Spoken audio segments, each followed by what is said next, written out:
टीव्हीएसला तर माझी हात जोडून विनंती की हा पार्ट काढून टाका. 6 तासही लागले, 5 तासही लागले, कधी कधी 6 तास. येस, मी 10ला गेलो होतो, संध्याकाळी 4ला बाहेर आलो.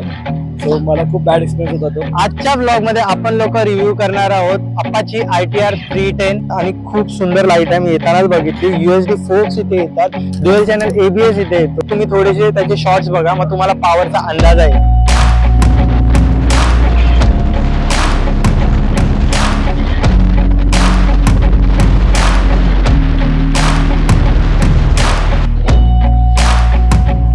तर hello guys, again welcome back to my YouTube channel Kalpesh Rane blogs. आणि या नवीन ब्लॉग मध्ये तुमच्या सगळ्यांचं स्वागत आहे.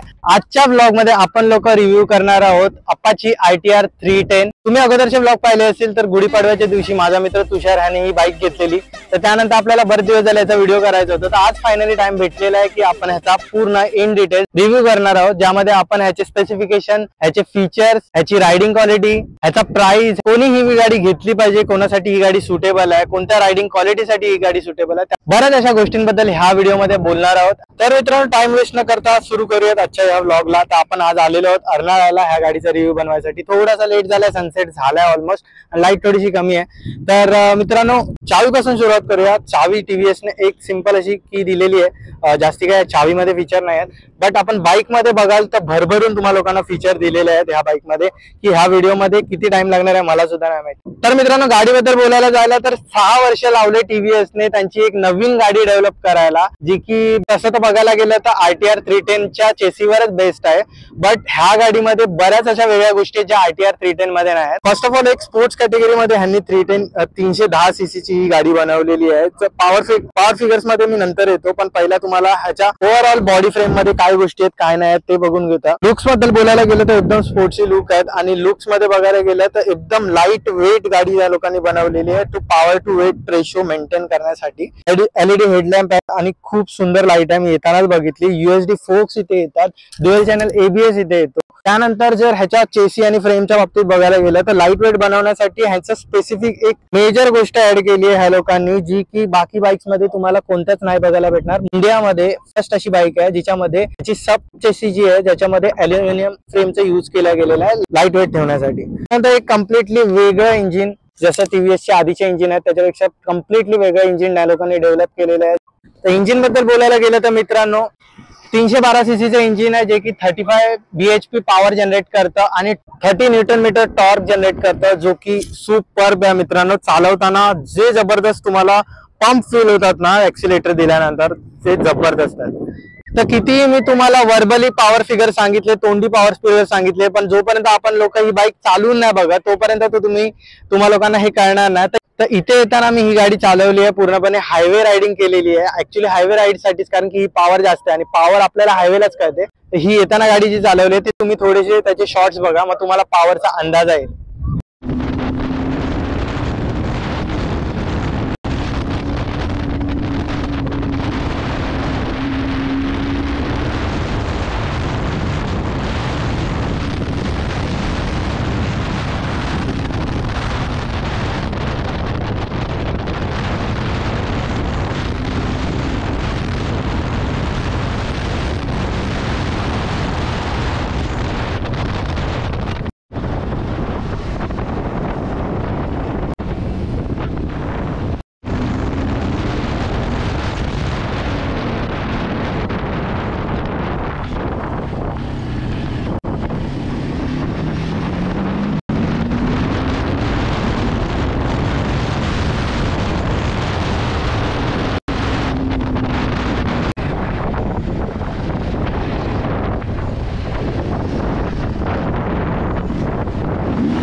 पॉवर तर तुम्हाला राईड बघूनच कळली असेल की किती जास्त पॉवर आहे गाडीमध्ये मित्रांनो. सो 3000 RPM नंतर ही गाडी कम्प्लिटली एक मॉन्स्टर फील देते. म्हणजे ती अशी पळण्यासाठी भूकी आहे. रूप रूप रूप असा जो आवाज येतो ते त्या 3000 RPM नंतर कळतं आणि कम्प्लिटली पॉवर थ्रो करून टाकते. तुम्हाला कंट्रोल करावी लागते स्वतः. तर मला पॉवर नंतर जर कोणती गोष्ट आवडली असेल तर ह्याचे शॉकअप्स आवडले आहेत आणि ब्रेकिंग आवडली आहे. तर शॉकअप्स जर येऊया तर पुढे USD फोक्स दिले जातात आणि 5च्या शॉकअप्स मध्ये पण तुम्हाला ऍडजस्टमेंट बघायला भेटतात. बट ज्या बेसिक ऍडजस्टमेंट वर हे येते आणि मी आता चालवले, मला अजिबात कुठचे खड्डे फील नाही झाले, नॉर्मल खड्डे फील नाही झाले. ब्रेकिंग बद्दल बोलायला गेलं तर ब्रेकिंग मध्ये तुम्हा लोकांना असे तर मित्रांनो 5 मोड्स येतात ह्या गाडीमध्ये. बट ह्याच्यामध्ये ब्रेकिंगच्या बाबतीत बघायला गेलं तर मला अर्बन, ट्रॅक, सुपर स्पोर्ट्स आणि एक सुपर मोटो मोड आहे. त्याच्यामध्ये मला ब्रेकिंग थोडीशी कठीण वाटली, कारण की त्यामध्ये गाडी पूर्ण इलेक्ट्रॉनिक्स तुम्हाला रिलीज करून देते की तुम्हाला जशी गाडी पळवायची तुम्ही पळवू शकता. सो त्यानंतर रेन मोड ह्याचा मला एवढा जास्त आवडलाय. जसं गाडी तुम्ही रेन मोडवर शिफ्ट करता, रेन मोड नंतर तुमची ब्रेकिंग सुपर होऊन जाते. गाडीवर पूर्णपणे डिपेंडेंट असतं की तुम्ही पडणारच नाहीत आणि तुमची ब्रेकिंग मध्ये गाडी स्कीट होणार नाही किंवा ट्रॅक्शन सोडणार नाही कुठेही. सो ते एक मला रेन मोड खूप जास्त आवडला. 11 लिटरचा फ्यूल टँक मिळतो मित्रांनो तुम्हाला ह्याच्यासोबत आणि प्लास्टिक बॉडी फ्रेम आहे याची वरून. तर मित्रांनो हा तुम्हाला डिजिटल स्पीडोमीटर भेटतो, ज्याच्यामध्ये तुम्हाला पूर्णपणे तुमचे जेवढे पण फीचर्स आहेत ते यूज कसे करायचे ते सगळे ह्याच्यामध्ये असतात. तर आता रेतीमधून आपण चालून आलो तर मी याला रेन मोड मध्ये टाकलेला, तेव्हाच मला फील कळाला की गाडी स्कीड जराही होत. त्यानंतर इथे तुम्हाला पूर्णपणे कंट्रोल्स भेटलेले आहेत. असं वाटतं की व्हिडिओ गेमचा कंट्रोलर आहे. इथे जाऊन बेसिकली तुम्हाला हा बेसिक असतं. त्यानंतर इथे तुम्ही एंटर दाबता, एंटर दाबल्यानंतर इथे तुम्हाला सगळे मोड्स दिसून येतात, मेन्यू दिसून येतो. मेन्यू मध्ये तुम्हाला रायडिंग मोड, ट्रिप डिटेल्स, माय व्हेकल मध्ये पुढे दाखवतो तुम्हाला प्रेफरन्सेस. तर रायडिंग मोड मध्ये फर्स्ट आपण जाऊया. रायडिंग मोड मध्ये अर्बन, रेन, स्पोर्ट्स, ट्रॅक आणि सुपर मोटो. तर ह्यापैकी मी येताना अर्बन मोड तर ट्राय केला, नॉर्मल अर्बन मोड मध्येच गाडी चालवत होतो. त्यानंतर रेन मोड इथे रेतीवर आल्यावर ट्राय केला आणि येताना सुपर मोटो मोड सुद्धा हायवेला मी टाकलेला. त्याच्यानंतर गाडीने जी स्पीड पकडलेली ती तुम्ही ब्लॉग मध्ये बघताच आहेत.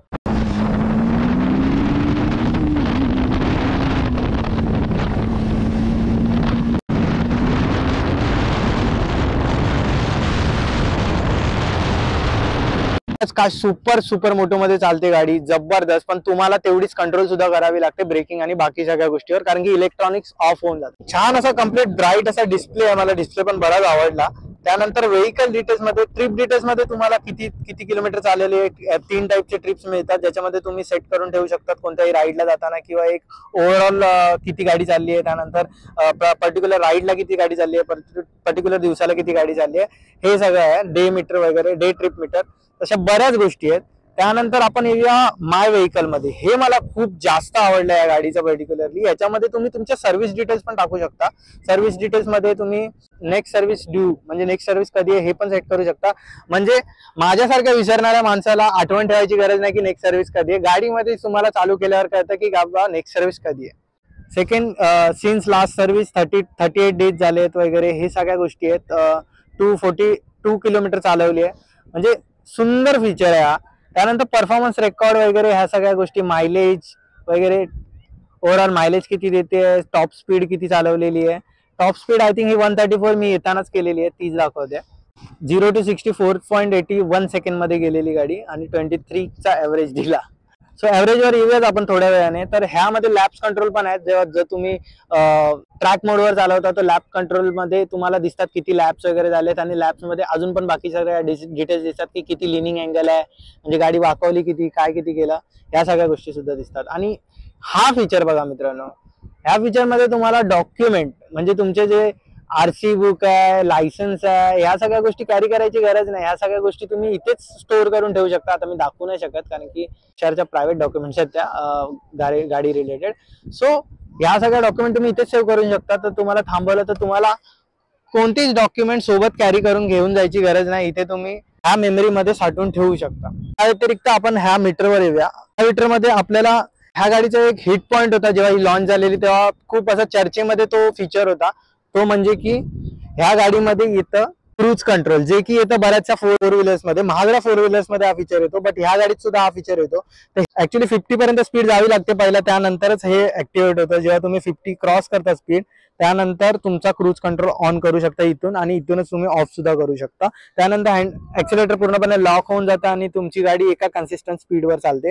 हा सर्वात भारी फीचर होता, मला या गाडीचा खूप जास्त आवडलेला.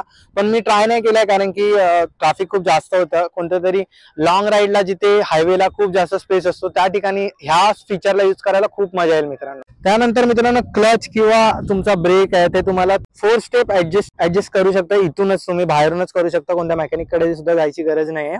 इंजिन बद्दल बोलायला झालं तर 312 सीसीचं 4 स्ट्रोक लिक्विड कूल इंजिन दिलेलं आहे. इकडे हे कूलंट तुम्ही बघू शकता. इकडे पूर्ण रेडिएटर आहे. हा पूर्ण रेडिएटर तुम्ही बघू शकता ज्याच्यामध्ये त्या साईडने कूलंट टाकलं जातं. आणि मित्रांनो 110/17 तुम्हाला पुढे टायर्स भेटतात आणि 150/60 पाठी तुम्हाला टायर सेक्शन भेटतो. टेल लाईट पासून फूड पर्यंत या गाडीचे लुक्स एकदम सुंदर निखरून येतात. काइंड ऑफ KTM सारखे लुक्स आहेत तिचे, बट ही गाडी हिच्या फीचर्स मध्ये आणि हिच्या परफॉर्मन्स मध्ये एक वेगळा स्टँड आउट करते. तर आता मित्रांनो फटाफट आपण आवाज ऐकून घेऊया गाडीचा की आवाज कसा आहे. चौथी गोष्ट जी मला आवडली असेल गाडीचा आवाज. तर आता ऐकूया आवाज कसा आहे गाडीचा. इथे मित्रांनो मी माईक लावलेला आहे. आता आवाज ऐकूयात गाडीचा.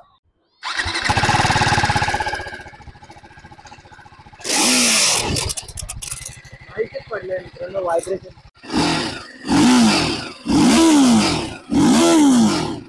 तर एवढा सुंदर एक्झॉस्ट साऊंड आहे मित्रांनो. मी स्वतः सुद्धा प्रेमात पडलो या गाडीच्या आवाजाचा आणि या रेवचा. तर मित्रांनो प्राइस पॉइंट बघायला गेलं तर 2,40,000 ऑन रोड प्राइस स्टार्ट होते या गाडीची, जी की जाते अराउंड 3,00,000 ते 3,30,000 पर्यंत जाते. तर मित्रांनो आपल्याला तर गाडी आवडली, पण आता आपण ओनर कडूनच रिव्ह्यू घेऊया, कारण की आपल्याला एका दिवसात ज्या गोष्टी कळल्या नसणार त्या गोष्टी तुषारला एवढा वेळ गाडी चालवून आणि बऱ्याच गोष्टी त्याच्या फीचर्सही कळले असतील आणि बऱ्याच गोष्टी ज्या त्याला स्वतःहून नसतील आवडल्या ओव्हरऑल सर्व्हिस बद्दल किंवा अजून कोणत्या तरी गोष्टी, तर त्याच्याकडून बेटर जाणून घेता येईल. तर पाहूयात त्याचा रिव्ह्यू. तर मित्रांनो आता आपल्यासोबत तुषार आहे, ज्याची ही गाडी आहे, TVS 310 बिलॉंग करते. सो तुषारला आपण विचारूया की ह्याचे छान पॉइंट्स काय आहेत, ज्या गोष्टी ह्याचे चांगले फीचर्स काय आहेत आणि ज्या गोष्टी तुला आवडल्यात, आणि 4 अशा गोष्टी सांग ज्या गोष्टी तुला नाही आवडल्यात as a owner review. First of all तर गाडी खूप दमदार आहे बघायला गेलात तर. गाडीमध्ये खूप पिकअप आणि तिचं पॉवर तर खूप म्हणजे खूप छान आहे. जे माझ्याकडे आधी 220 मी चालवायचो त्याच्या मानाने तर खूप जास्त पॉवर आहे याच्यामध्ये. मी 2 हप्ते तर मी कंट्रोल करायला घेतले पहिली तर तिला समजायला घेतले 2 हप्ते. त्याच्यानंतर गाडीमध्ये खूप सारे मोड्स आहेत, 5 मोड देतात गाडी. तर तुम्हाला सिटीमध्ये सुद्धा चालवायची असेल तरी चालू शकता आणि लॉंग राईडला चालवायची तरी चालू शकता.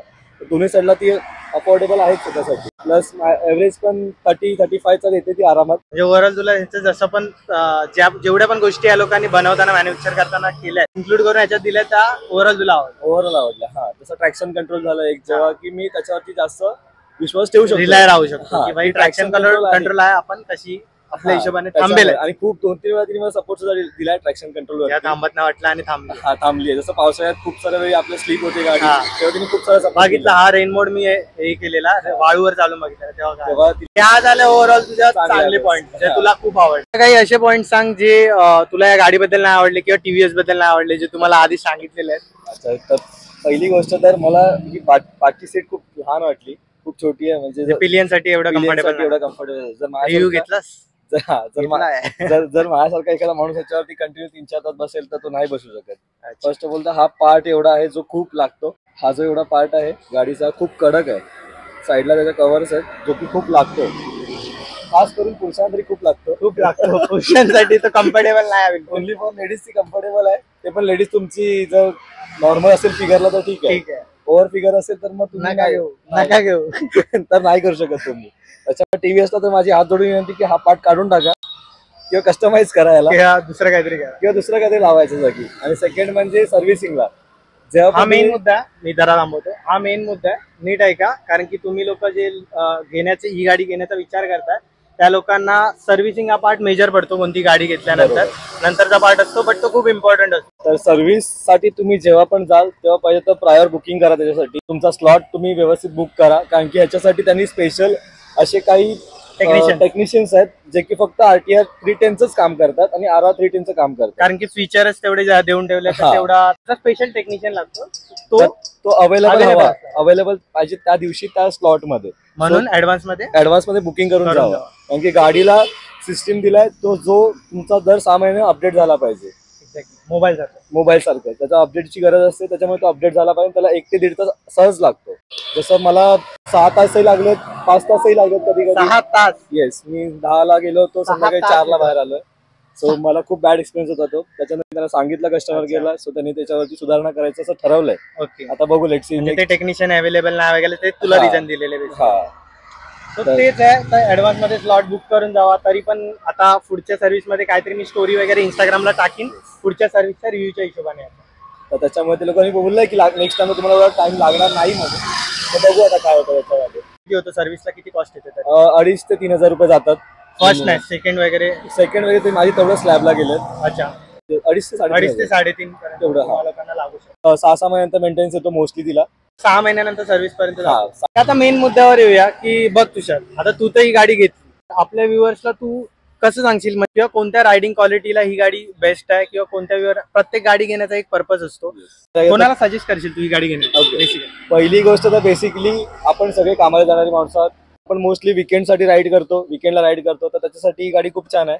वीकेंडला राईड म्हणजे करताना वीकेंडच्या फन साठी ही गाडी मस्त आहे. खूप मस्त आहे. आणि ऑफिससाठी तुम्ही डेली जर मिनिमम रेंज बघत असाल, एक 10 ते 15 किलोमीटर रोज जायचंय, तरी सुद्धा छान आहे. ट्रॅफिक मध्ये, ट्रॅफिक मध्ये मेन्शन कर, कारण की ट्रॅफिक मध्ये काढण्यासाठी ही गाडी निंबल आहे. मी आधी पण व्हिडिओत बोललोय, टर्निंग रेडियस चांगला असल्या कारणाने ट्रॅफिक मध्ये इझिली निघते ही गाडी.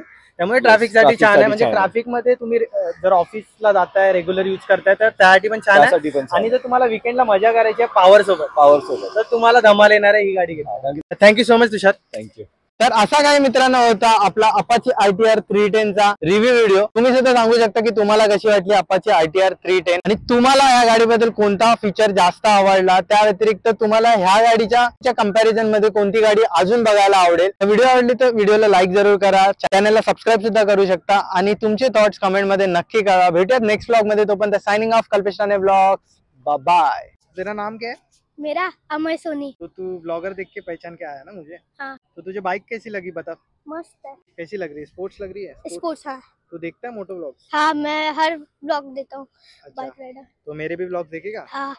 तो चैनल पे क्या डालेगा? Kalpesh Rane blogs. Blogs do subscribe. Do subscribe.